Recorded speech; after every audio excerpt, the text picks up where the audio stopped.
Since the earliest days of our Christian faith, we've remembered our dead. Our ancient forebears particularly remembered those who were martyred, those whose faith cost them their lives. If you know like this much about ancient church history, early church history, you might know that the first 300 years that the church existed, it was an illegal, illicit religion in the Roman Empire. And various emperors sought to persecute Christians. Now, contrary to popular belief, it wasn't 300 years of just widespread persecution and killing of Christians. It kind of came in waves and went in waves. Under one emperor, persecution might be really bad. Under another emperor, the persecutions might not be so bad or kind of completely stop. The high water mark for the persecution of the early church was the reign of Emperor Diocletian. From about 285 until 304, he reigned. And his persecution of Christians was horrific. The scale was just almost incomprehensible. The sheer number, volume of our brothers and sisters who he killed in sometimes the most horrific of ways. Now, prior to Diocletian, what would typically happen was that our forebears would remember the martyrs on the day of their death. Not the day of their birth into this world, but the day of their birth into the next world. And one of the unintended consequences of the persecutions under Diocletian was that there were so many who were killed, was that they couldn't all be remembered on the day of their deaths. There would be like 100 today, and then like 200 commemorations tomorrow, and then 147 tomorrow. I mean, it was just, and not, the scale was so vast, we didn't even know all their names. And so what ended up happening is that our ancient forebears remembered sort of the big names, the names whose stories were known. The names whose stories were frequently told. We remembered them on the day of their deaths, the day of their birth into the larger kingdom of God. But then the church would set aside one day, at first it was in the spring, where they would remember all the saints, all the martyrs. There'd be this like one day where we would just remember the combined faithfulness of this huge cloud of witnesses. Eventually, that all saints, that all martyrs commemoration got moved in the 700s to November 1st. And pretty much ever since the 700s, Christians have remembered November 1st as the feast of all saints. And we remembered our saints, and particularly our martyrs, for a couple things. One, it's sort of the normal thing to do.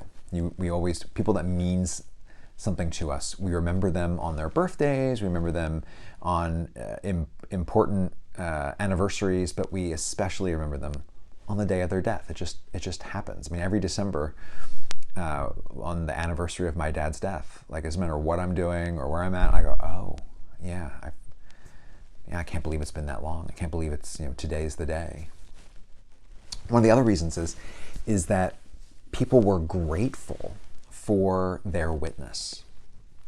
These people who had lived their lives with such extraordinary faith, and some of them giving up their lives because of this extraordinary faith.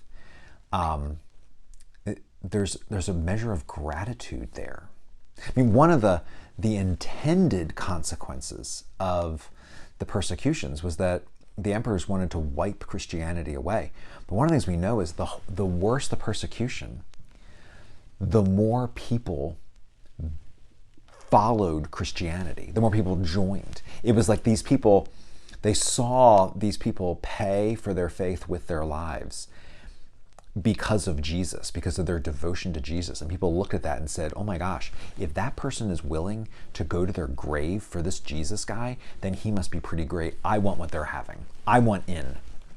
I'll believe in that Jesus. And so the greater the persecution, the more people came to faith. And so there really was a reason to be thankful and grateful. But the commemoration of All Saints wasn't just to look backwards. It wasn't just to like remember them. It wasn't just to be thankful for what they did, but it also had a forward moving aspect to it, that of inspiration. It was meant to inspire us to similar faith. I mean, if these men and women of faith, these men and women of God, these disciples of Jesus can have this heroic and extraordinary faith, then why can't we? And why shouldn't we? And let's go do it.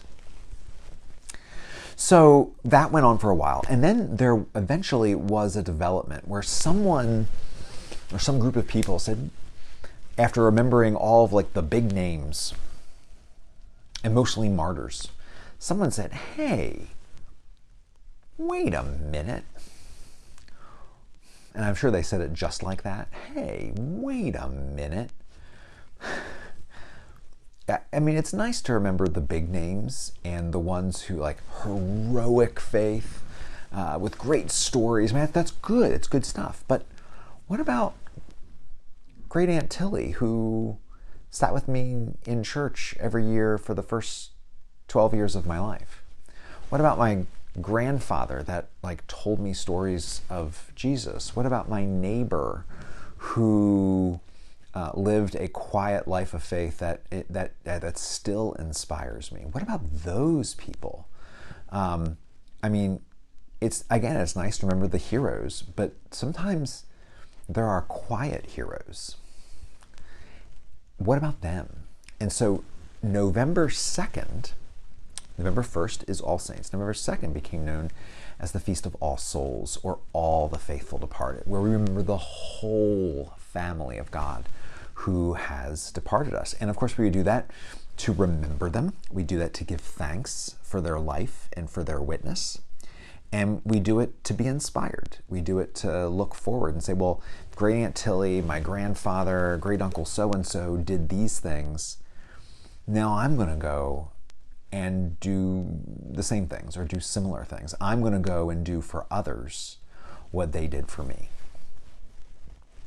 And then there was a third development where, and this I think is a little bit more modern, but interestingly, I think it looked backwards into a more ancient mindset, and it looked at the word saint. In the New Testament, saints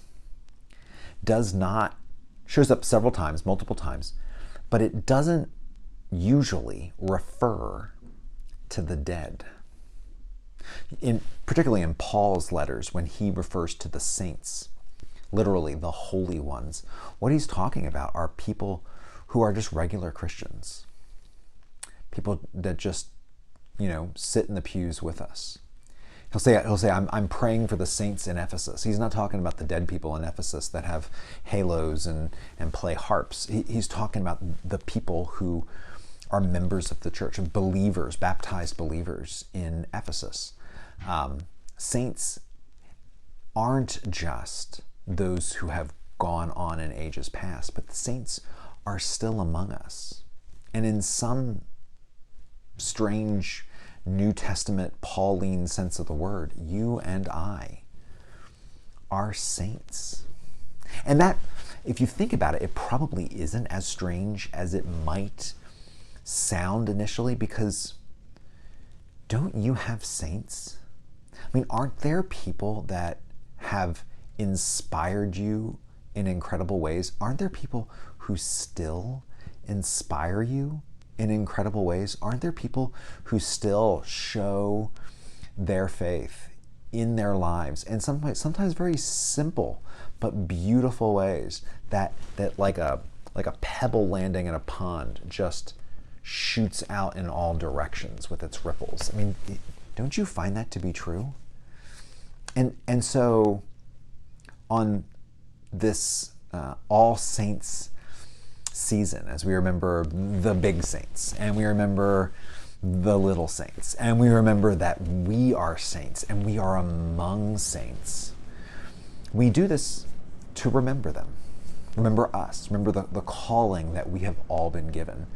We do it to be grateful for those who have gone before us in ages past, those who have gone before us in our lives, and those who still walk among us. And we do it to be inspired, to live the kind of life that we know we can live because we've seen it lived around us. So my question for you this week is, who are your saints? Who are your saints that you remember from a long time ago? Who are the saints that still walk among you? And is there anyone who needs you to be a saint for them now?